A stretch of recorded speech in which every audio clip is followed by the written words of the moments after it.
Hello, everyone. So tonight I will be, let's say, talking to my friend Matthew about his latest blog post. I won't make this any longer, so I'll just add him to the stage. Hello, Matthew. Yo, my friend, how are you doing? Doing great. So this is first time streaming. I don't know how this will work out, so I don't know. It's nice having you here. Thank you. We've been wanting to do this for several months. We've been talking about doing some stream together and share some, let's say, some knowledge and having some fun also. Yeah. Here we are. Yeah, here we are. And for the first stream, I thought about discussing the topic of my latest blog post, which is rendering inside Angular and how it works and things like this. I'll be sharing your screen too, I guess. Cool. Great. Let me know when it's shared. It's shared, but you can zoom a bit, I guess. Perfect. So this is just the blog, but maybe let's go straight to the topic of rendering. So mainly the idea of what I want to discuss is that I often see people talking about rendering inside Angular and often mixing the concept that we have inside Angular with the concept of rendering or re-rendering what happens inside React. And both frameworks have their own, let's say, strategy for how rendering works. On one side, React uses what they call virtual DOM, with the template being executed every time, and then they build a virtual tree, which is then diffed, and the changes are applied to the DOM. And Angular has something, let's say, different. Let's go first back to the basics of what Angular does and what you probably heard about what we call instruction, template instruction. So here on my component, you see my screen correctly? Yeah. Yeah, is it big enough? Good. Maybe you can zoom in a bit. I don't know. I can. It should be okay. Yeah. Yeah, so basically our components here, I went with a inline template, but the thing is exactly the same with a separate template. So we have something like this, like we have a div with some text. Whenever you do this, I'll run my app, and if I go here, you'll see hello world. Can we make that hello world a little bit bigger so we'll translate properly? Great. Hello world, exactly. Hello world. Exactly. So when you compile your component, so when you run by doing ng start or ng dev, basically the Angular compiler compiles your template into JavaScript code. So because browser only understand JavaScript, so we need to transform the HTML that we write in our templates into JavaScript. And this is what we end up with. Here I have my app component, which is the component that I define in my app. And you can see what really is interesting to us here is the template function. So the template function is actually the JavaScript representation of our template. And you can see that you have two faces, so two things, two ifs here, which correspond to the faces of the rendering function. So what are those backward slash U0275? So this is actually anyone wondering. This is exactly the dev tools not displaying the character, what we call the bird. Oh, I can show you, and if I compile the template here, I'll show you the.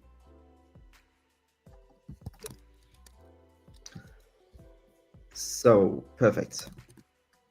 This is exactly the same instruction. The bare O here that was escaped in the Yeah. Chrome DevTools. So anyone wondering, this is basically Angular telling you, hey, this is a private API, don't mess with it. So And, yeah, exactly. So one bare O is actually a private API, and two bare O is each of our rendering instructions. So here basically the template where we have a div, where we have a text of hello world, is compiled into three instructions that are here. So we're basically telling the framework, hey, when you render my app component, you create a div. Hey, inside the div, you create a what we call a text node, which is so a different type of nodes from the div itself. So we have a div, we have a text node with hello world, and then we tell the framework that it's the end of the div. So basically, your HTML becomes three separate instructions. And this is really the basics of how Angular works today with Ivy. You have instruction that represent the HTML. so Matthieu, And one question, yes. because I'd like to ask a lot of questions today. So if we create two divs now, Yeah. you're saying Angular basically will reuse that function and, I don't know, create it using the same function over and over again? So to answer your question, I will show you a small tool I developed a few months, it's almost a year back, which is a demo of what the Angular compiler actually does from your template. So you can write whatever template you want, and it will show you the generated code. So let's go back. So here I create my div, I add my text, hello world. Maybe I need to zoom a bit. And you see here I have my instructions, etc. So here, as you can see, you have the first condition, which is what we call the create mode. Now imagine my component has some dynamic content. Interpolation. Yeah. For example, exactly, you want to show a name. So an interpolation is something that is dynamic. And you see that now our component is a bit more complex. So the code that is generated, you see, you create a div, you create a text node, you end the div, you create a new div, and here you're announcing, hey, you're gonna have a new text node, but there is no text here because we don't know at creation time what will be the content. And then we end the second div. The second part that is here interesting is that what we call the update mode. It's actually the function that runs when every time you do a change detection. So when you do the change detection, once the component is created, it will just do the update mode and just updating the whatever needs to be updated. So here, for example, it will create the interpolation for the text node that is at index 3. So here we say text is at index 3. We So tell Matthieu, the random. yeah. Why do we use index 3 here? Or So like, what does advanced basically do on background? So basically, it navigates the internal structure of the component of the view more precisely. So as you can see, you have different index here, 0, 1, 2, and 3. Here we just tell, hey, we're advancing to the internal structure number 3. And from here, we do the interpolation.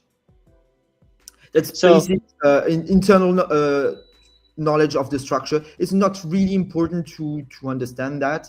Just keep in mind that we have like a big array where we store information, and then so we store basically this 3, how I see it, will skip all the, let's say, loop that Angular has to do on that array, and because it knows ahead of time that we know this element is at index 3, so we don't have to loop on runtime to check where this element exists, because we already know at compile time that it's at index 3. Go to index 3 and do the thing. And also it will, I will talk about this a bit later, it will be used for memorization. So basically, here we say at index 3, we have the text that is interpolated. Just so I can show you, if I do some, if I make some static content with the interpolation, we see that the interpolation here is a function where you see my name is, and etc., etc. It got the strings. And if ever we have her name, we'll see that we use a slightly different instruction, which is text interpolate to. So we have different numbers depending on the number of parameters that are used. So a lot of different instruction, but mainly what's important here is to see the difference between static code that only runs static content that runs only on the creation. So the first time that we create the component, and the rest that is just saying, okay, I will update, I will run change detection, and then I will just update the text node. And for this, maybe the best is I'll show you a small demo I wrote on Stackblats, which is this one. I guess you can zoom in a bit. Yes, the code is not really important. I will zoom a bit, but I will switch the tab. So basically, I have two divs, the same thing. I have some interpolation too, and some styling. So we just see the difference. And what will happen is that I have a signal that I will update every second with a set interval, just to trigger change detection and update the value that will be interpolated.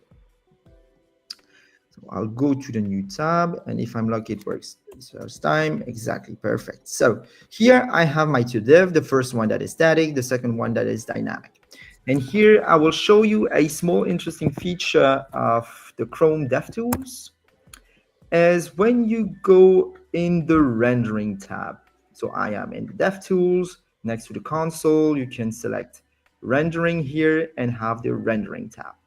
And the first item, paint flashing, will highlight areas of the page that will be repainted. So the browser will update the DOM element, and it will update the, it means that the DOM is updated, so the browser needs to refresh it to display the new view. And if I enable it, you will see that at every second, it will repaint the node here. And if I check, you will see that I actually update only the DOM node, the text node, and not the div. So here I'm updating every second only this div. So the first one, which is totally static, like I told you before, it is run only on creation, and this one is updated every time we have a tick on the signal update. So basically, Great. what it does is only updating things that are dynamic. What's static just is created once, and that's it. And Great. the reason, would you like to have some questions? So for example, can we put an example for if and for? yes. Oh, can we? I guess we can also use the website that you created. Yes, I can show you the different what happens. So imagine you want to have an if block. That's what you mean. Imagine just this.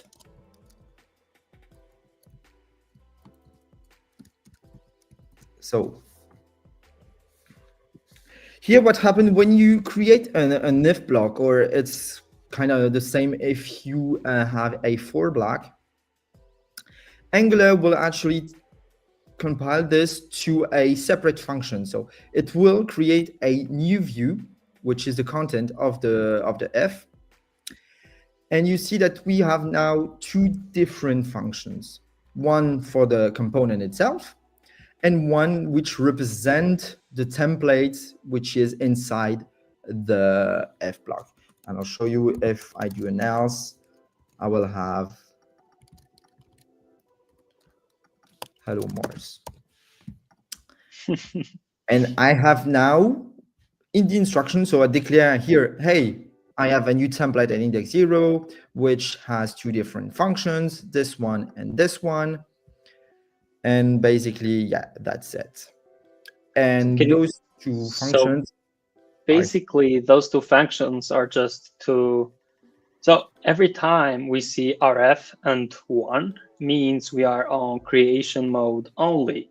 Yes. So those functions will run only once on component creation. The template, yes. When you create the template, so once the Boolean is flipped, it will run the creation, and that's it. Just to show you what happened. Matthew, tricky one. If we toggle that, let's say, if condition, what would happen? Would those, let's say, creation phases run again? Yes. So templates, continue, please. Yeah. So like you said, when you do it was the same for ngF or ng4 as for addf and add4. So if you switch it, the value of you switch the condition, you will create a new instance of your template. So we will need to create the DOM elements that correspond to the new template. So we need, every time something new happens in the DOM, it's actually the creation mode. And after this, we will run, and that's change detection itself, the code that will handle all the things that are dynamic. So here I create the div, and then I do the interpolation of here. You see, that's actually the instance of my class, and world is the property I am reaching for in the interpolation here. So every time something new gets created, it's the creation mode. And then just after this, you will have the update part. Okay, so another question. Risley says that he saw the template compiler on ng Poland. Yeah. How template will look like if we have some atlet inside a template after compile, also with rendering with that value. Yeah. Oh, basically, maybe you can share the link to the page in the chat. So it's a tool that is on GitHub. You can fork it. I have the link at the bottom of the page. I also added it here, so. Perfect. So basically, I have a different set of templates of examples just to show you the differences you have in terms of template code generation. So if you want to see what happens with atlet, here I just create a div, create a let with a variable, and use the variable from the let. So because we have a specific feature, we have a specific instruction for it, and a creation mode, we say, okay, at index 1, I will declare a new variable. And then I declare a node, text node, then it's the end of the element. So basically, it just represents really what I wrote. So you create a div, you create a variable declaration, you have a text node, and then you have the end of your div. And what happens at runtime during CD is that the value gets reassigned. So atlet gets reassigned at every change detection cycle. And then again, we advance to the text node and we use that variable that is declared. So we declare let, basically this, let's say, assigns some variable to the, let's say, array or LView or TView of Angular at index number 1, and then goes and on update mode creates a variable.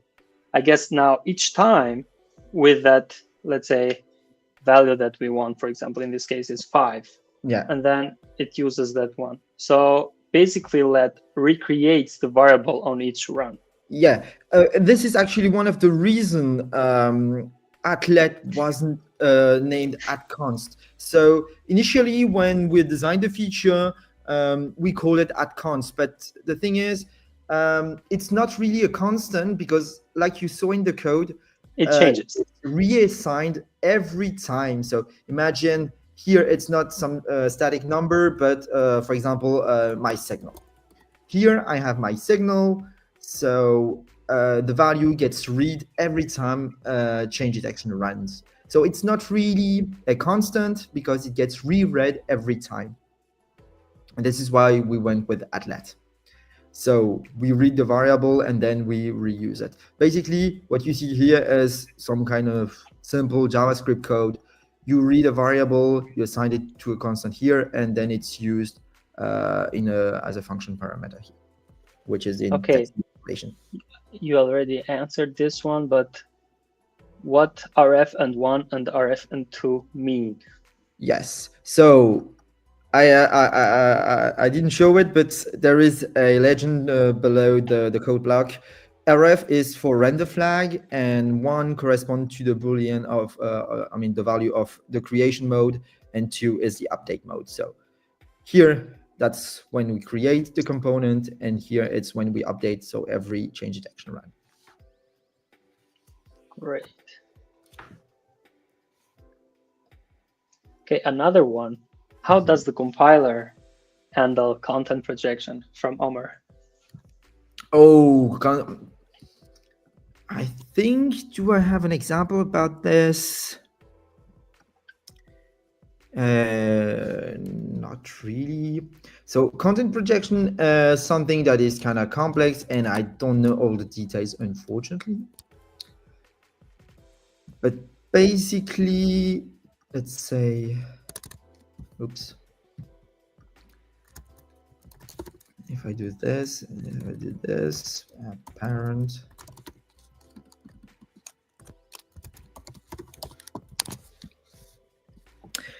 Basically, what you see is, in terms of compilation, it doesn't happen into the instruction. So here we just tell, hey, we create a new element, and then the runtime itself will handle at runtime the content projection.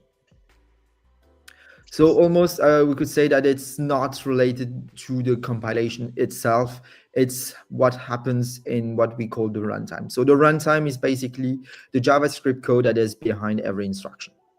So Angular does content projection at runtime, even though it compiles some parts of it at compile time. Mm-hmm. I ask this because at this case, this means that Angular will have to know that app_child now is a specific component class. Yes. And needs to retain it during compilation. It will actually, if you don't declare a, I always forget, it's an ng content, right? When we do content projection. And if you don't have any ng content, what you put inside a component won't be displayed at all. So it's really handled at runtime. And maybe I can show this to you. Ooh.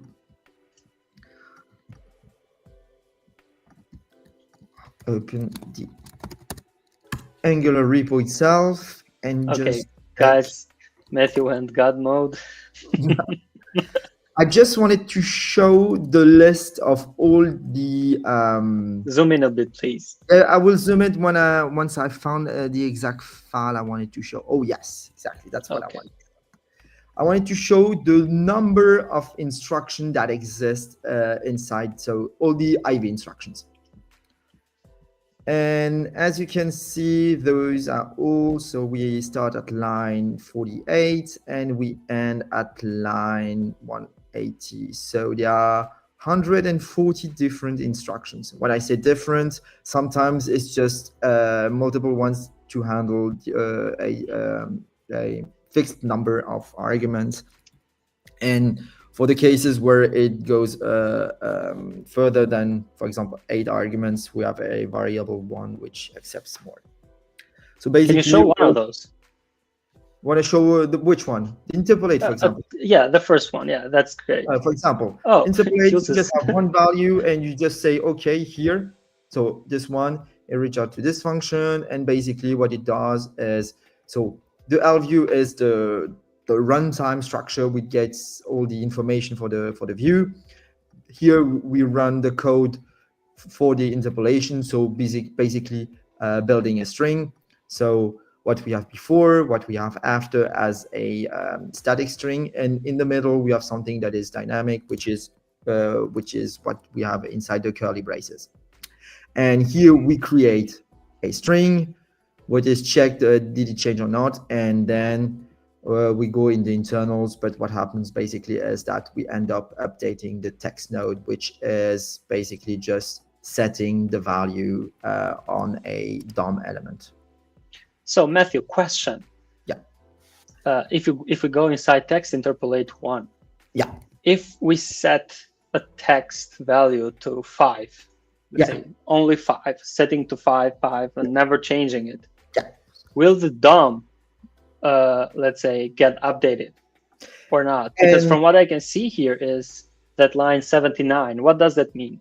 Exactly. You totally understood what it means. So what we do, and that's what I was saying, by we are using here memorization and dirty checking. So what happens is that we create an interpolation, and this function will actually check inside the R view if the value, the text that we are generating is actually the same that was already rendered.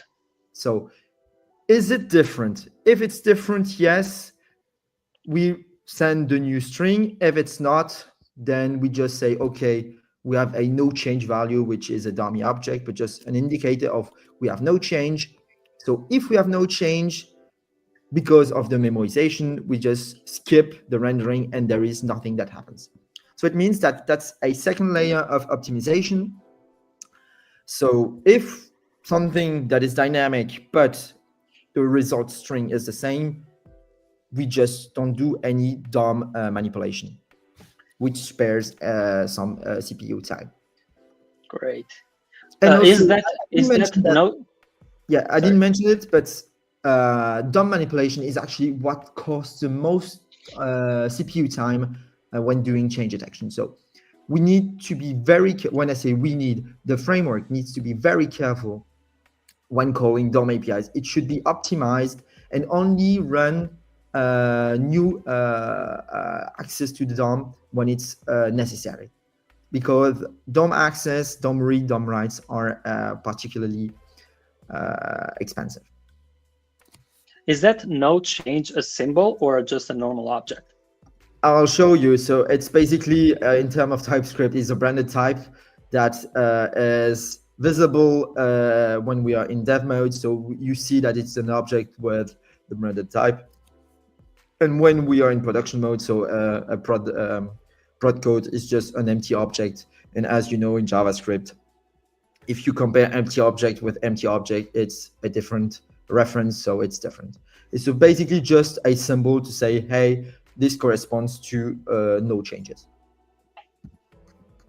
Got it. It's basic JavaScript optimization to just represent something. Okay, I don't want to look at the VS Code anymore because I see the branch name being drop event emitter. What does it mean? Just kidding. So so back at the demo here. Do I have other templates to show? I'd like to see the @4. Oh, the @4, yes, good example. Here it's even better. I will show you the difference between @4 and the previous ng4, and also you will see the difference and also why it's actually even better. So when you have an @4, I just remove this for now. We create, there is an instruction that just say, hey, here we are instantiating a repeater. So we will repeat that template function here several times during a change detection. And basically what happens is that we run so basically the function here, that's the template within the for block, which is just creating a span and having a text interpolation here. So basically during update phase, we only run the repeater with a pure function. Yes. What is that C0? Is that C0 the variable? So, or not? Wait. Good question. So the code you see here is not the exact JavaScript code that gets generated. There are some slight differences. And the C0 here, I can't see. Yeah. Looks like, it's line 29. Oh, yeah, sorry. So, because it's what happens is that here I'm just saying, okay, iterating over this. It's actually not great because it means that on every change detection, we create a new array and we assign it. So basically, Okay, question. should be like this, my array. If we move that inside a let. If we move what, for example? That array there. That means is let my array equals 1, 2, 3, 4. Yes. Basically, what happens? So every time you see some declaration, for example, here, it gets transformed into a pure function, which is just creating the so just creating the instance of the array. Yeah. So basically, what happens here? You create a let. It gets assigned. Here. Yeah.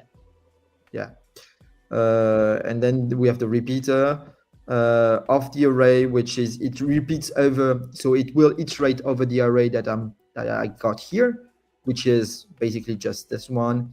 And the repeater so will iterate over this and will each time call the template function here, which is the span, which has just the interpolation. Yes. Just to add my opinion, or let's say how I think about it, is that if we have an array and we remove something from that array, I guess we will run RF2, like update phase, or what? So this is something also that's really important, and it will highlight the what's interesting about the new requirement that we added to the for block is to have an explicit tracking function. So to show that tracking is actually important. And what tracking does is it tells the framework which so the DOM element that gets created, it tells the framework to which element in the array it corresponds. So for example, if you do track index, it means that the first element will match the index 0, the second element index 1, etc. So it means that if, for example, you remove the last value of your array, when doing change detection, what happens is that it will just delete the latest DOM element, and the first 3 ones will be kept, and the template function will run and just keep the DOM element. So it won't rerun the creation. It will just do the update mode. And because, like I said, what's very costly in JavaScript in browsers is doing DOM creations of elements.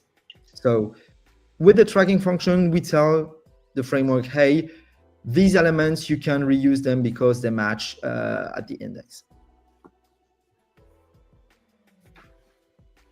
Okay, so question, what about something like defer? Does that essentially work like at if?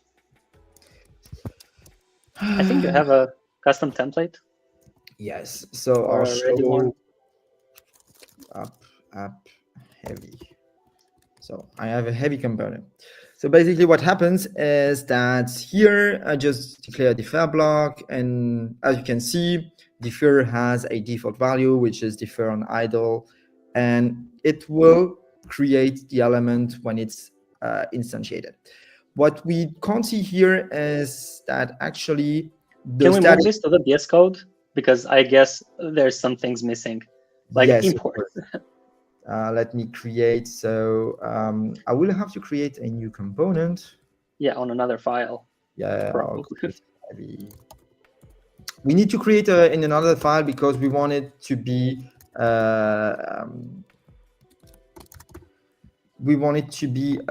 lazy loaded. name. So here I have this. So it's my heavy component, heavy, and I go back to my app components, and here I will import my heavy component. I'd just say if you were using WebStorm, I was probably expecting this comment from you. probably that thing would be auto imported immediately. Okay, so I will show you the before and the after. So what happened? I'll compile the code. So just to show you, I'm doing something, I'm playing with a flag that we have. So basically I'm telling Angular to compile, but just not, I disable the mangling. So the mangling is the renaming of variables. So if I compile, you will see that I will get all the optimization, but the mangling. So all the variables, everything will still keep the name. Just to show you what happens if I enable mangling. I'll get another file. And this is exactly the same components that get compiled, but you see that everything is renamed into shortened names. So that is mangling. So it renames everything to make the bundle even smaller. But for the sake of demoing this, I'll keep variables unmangled so I can show you the code. So basically, first case, we have just an import of a component. You will see everything Can is. you close the Explorer? So Yes. you see, great, thank you. Yes. So as you can see, we have the two components in the main bundle. I got the heavy one, and I got the app component that just say, okay, create a new element, app heavy. So this is without defer. And if we add the defer block, we can do. I don't think we need those parentheses if it's empty. I don't know why Copilot added those. And the backtick, yeah. Okay.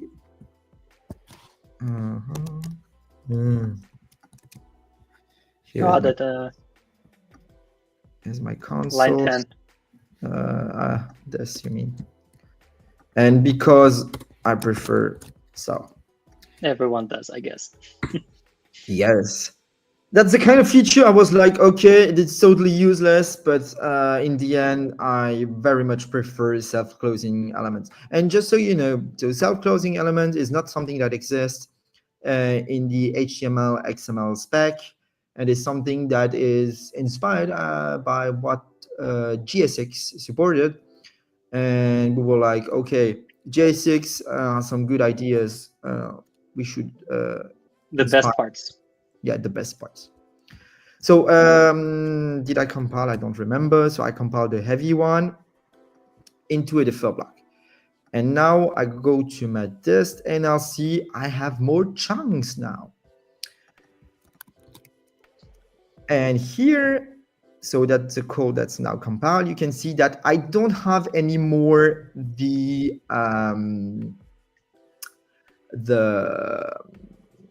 heavy component. So the heavy component becomes a dynamic import.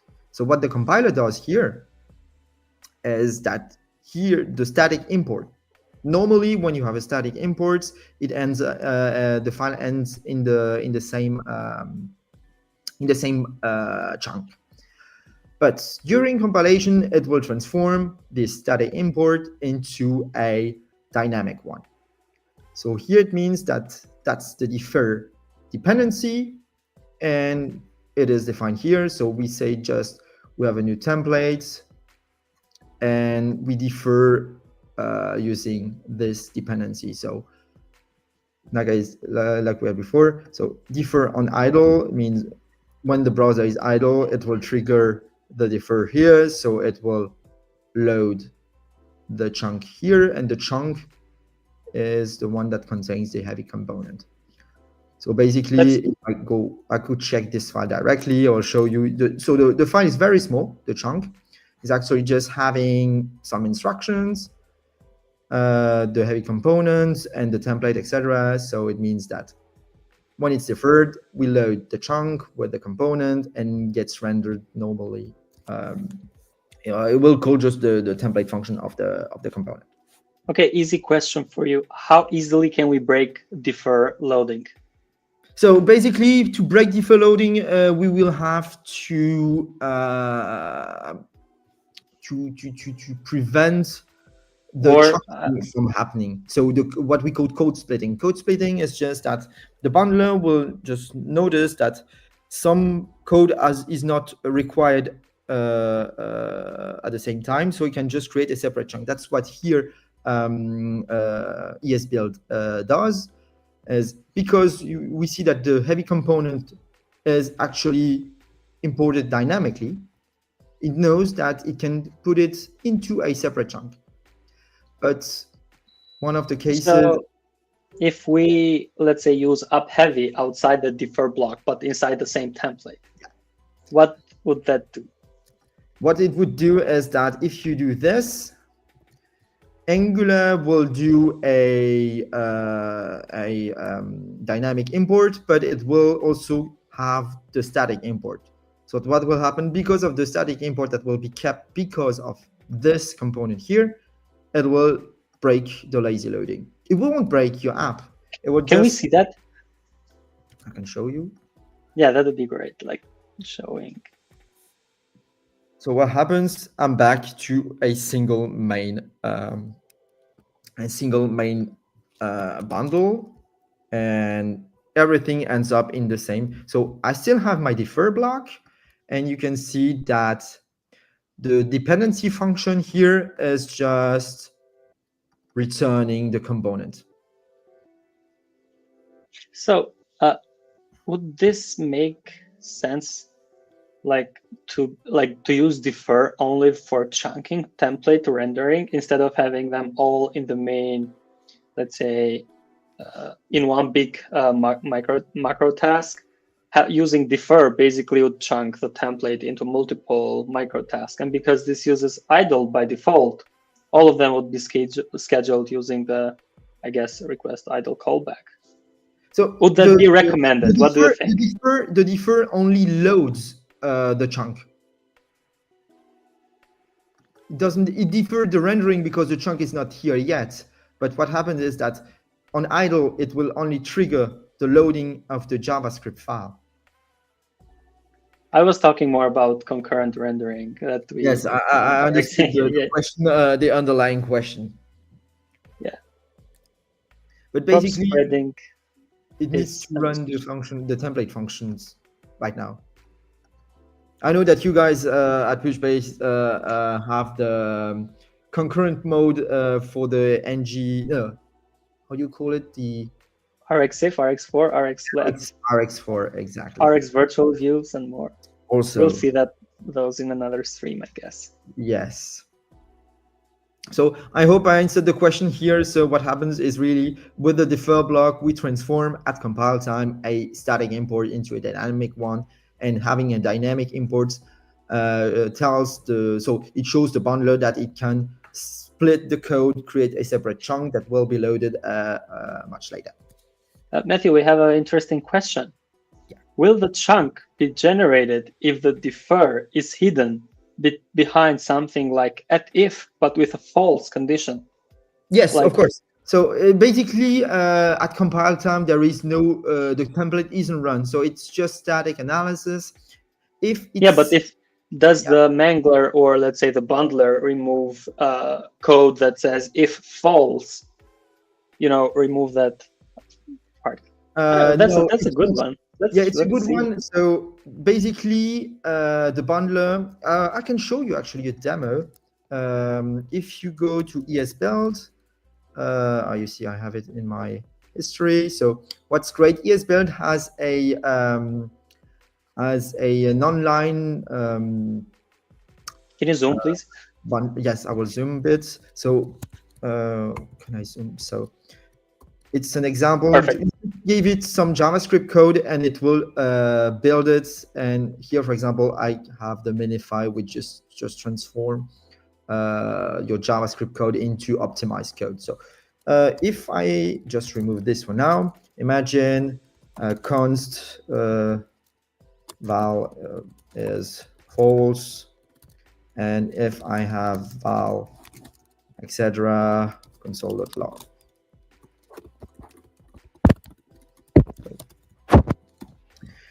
So this is the code that outputs ESBuild. So you give it this JavaScript, in it output you get this. If I now minify it, so I'm telling him just optimize the shit out of this code. So it can detect that here val is a constant that is set to false, and statically it can infer that because this is false, this condition is never run. So it means it just removes the whole code. So minifying will rename. Does it do rename? Could. It doesn't do rename. I don't know why. I thought it did, but yeah. So basically, it just removes the code that doesn't run. This is what we call DCE, which is dead code elimination. That's what the minify does. It removes code that is never executed and that can be analyzed statically. So this is pure JavaScript. The thing is with Angular is that we don't generate a JavaScript if. We generate what I showed here with the if. We generate a template instruction with a condition, which is evaluated here. So it means that JavaScript cannot determine that a block is never rendered because it's not a JavaScript condition. Is it clear for you or not?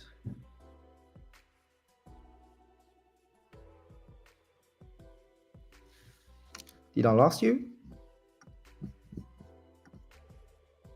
You're muted in here. Okay, so because it's a ternary, if we have false there. Yeah, it will just reduce the code here, but in the end, it's still just an instruction that will tell Angular to either render the template function number 1 or the number 2 here. So it points to the index, not to the template, so it cannot remove. It won't remove the template code.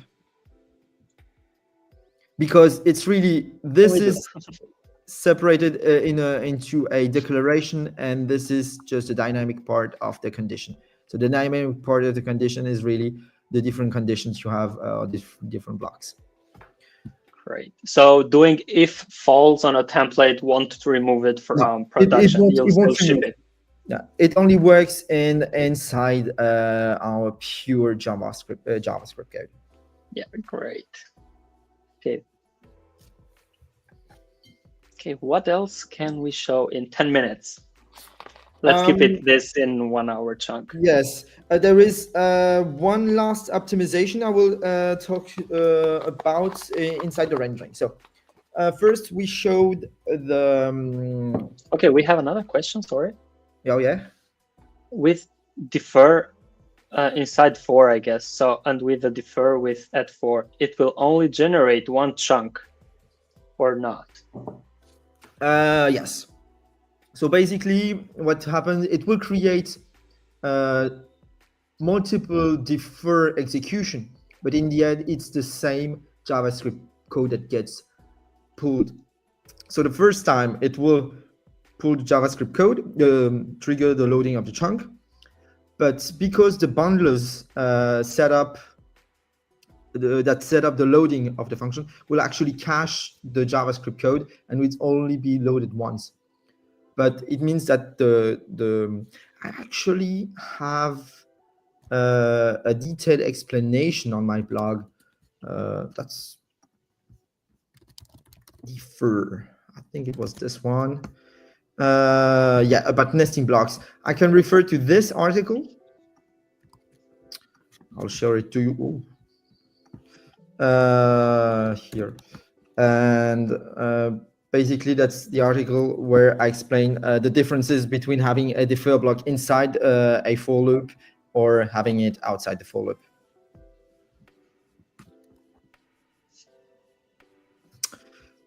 But back to what I wanted to tell. So like I said, about rendering. So I showed the difference between the update and the creation mode, which determines what operations are done during creation and what are the ones that only happen during change detection itself. I showed you also about the optimization on things like interpolation, where we do memorization, where we only update DOM nodes if the string is different from the previous one. But so the question is, when do we actually run the template function? When do we run them? And it boils down to the componentry. Let's go to this componentry. You probably heard of it if you were a bit interested in change detection. So basically, every time your app knows it needs to re-render, it goes through the componentry and it will check the different, so it will run the function, the template function of every component. So this is not optimized at all, and this is why Angular has two change detection strategy.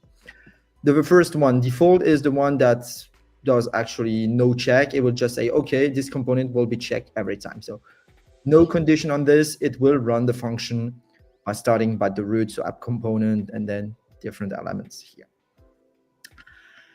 The second strategy, called onPush, is actually the ones that will run change detection if the component has been marked dirty by something. So if the component is dirty, for example, a signal has been updated, a template listener has been fired, like imagine you have a click on one of your buttons in your component.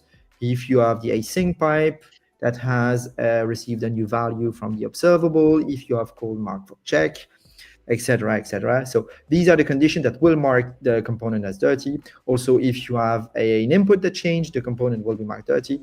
And if the component is dirty and on push, it will be checked. If not, it will be skipped by change detection. It means that we have a third strategy to reduce the execution of the template function by just checking the ones that Angular knows that there have been something has changed in the data and it needs to rerun the function to update the DOM. And what this graph also shows is that with signals, we have something that we call local change detection, meaning that normally an onPush will, if you dirty one component, it will dirty all the parents. But since I think it was in V17, with the local change detection, if you mark a leaf as dirty, the parents will actually be marked as traversal nodes. It means that change detection will reach this component and it will skip the template function, but still check the children because it's not it's noted as traversal. So for example, here, this component isn't dirty, but will still allow the leaf to be reached by the change detection process. And this is the optimization that allows to run as few template functions as possible, so to keep the performance of the applications. So this is with signals only.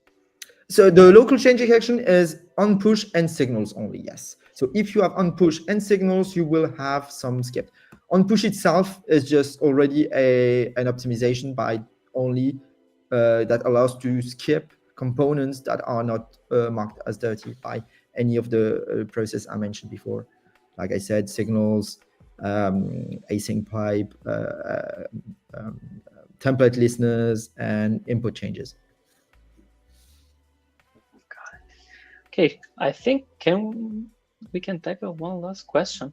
Yeah, fire some questions. Can you show content projection with ng template or content query?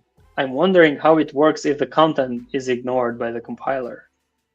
So this is actually not handled by compiler. It's purely a runtime function feature. And unfortunately, I'm not the right person to answer this question because content projection is a bit complex. And I know that in an ideal world, content projection should be reworked because all all the edge cases that we have, but it's not a priority. It works good enough for a lot of cases. So for now, there are Okay, other let's skip it. priorities. I wanted to mention one last thing also. For those who have watched the video, so Alex Riegler, so the team, the framework lead, did an interesting talk on modern change detection of Angular, and actually talked about a shift in how the team sees what we actually call change detection. And now we are going toward using the word synchronization. So you will see less and less mention of change detection, more and more about synchronization. So synchronization between the state that is represented by a signal, for example, and the DOM, which is the visual representation of your state. So it means that your app will, via Angular, trigger this synchronization. So for example, when a signal is dirty because the value has been changed, it will tell the framework, hey, the application needs to be synced between the model and the DOM. So prepare it. And I really recommend to watch this talk if you want some more details from Alex on that topic. Great. Regarding this synchronization thing, I also have a talk in NG India, like building on top of signals, but the whole idea of building on top of them is embracing this synchronization paradigm. Like you do two-way data binding with a signal, and if you want to create another one, you basically want to have two-way data binding everywhere, on the router, on the forms, on the signal, on the API calls, everywhere. So if you change something, something else needs to be synchronized. Just like we do change detection today. We synchronize DOM with Angular state. And sometimes we call it rendering, sometimes change detection, but now we probably will be calling it synchronization. Is that your cat? I will try to get her on the. Yeah, we need her on the stream. I will show you my cat. Great. She's okay, called third Bernie. guest. She's imagine she's 21 years old. Still strong. You can hear her yelling a bit, but very nice. So it's nice that that you're doing also a talk on this at NG India. Next public appearance for both of us, I think, is NG Venice in about a month. It's exactly in a month in Venice on March 16th. Yes, 14th of March. Oh yeah, sorry, 14th. Yeah. Yeah. Okay. And I think this is last minute. So yes, if we don't have any question, maybe if you have any other question, you can reach out to us on the social networks, and maybe we can also discuss them into a future stream. Yes, exactly. Yeah. So I'm hoping I can keep this streaming thing alive for as much as I can. And I hope I can get as many, Angular people coming here and showcasing stuff. Of course. I don't know, libraries, building apps, using any kind of thing they want in Angular. And, I don't know, increasing this channel. Why not? Perfect. Thank you for having me, Anea, and happy to discuss other topics in the future. Thank you for being my first guest. It means a lot. You're welcome. Okay, so thank you to everyone, and hope I see you on the next one. Thank you, Matthieu. Have a good night, everyone. Bye-bye.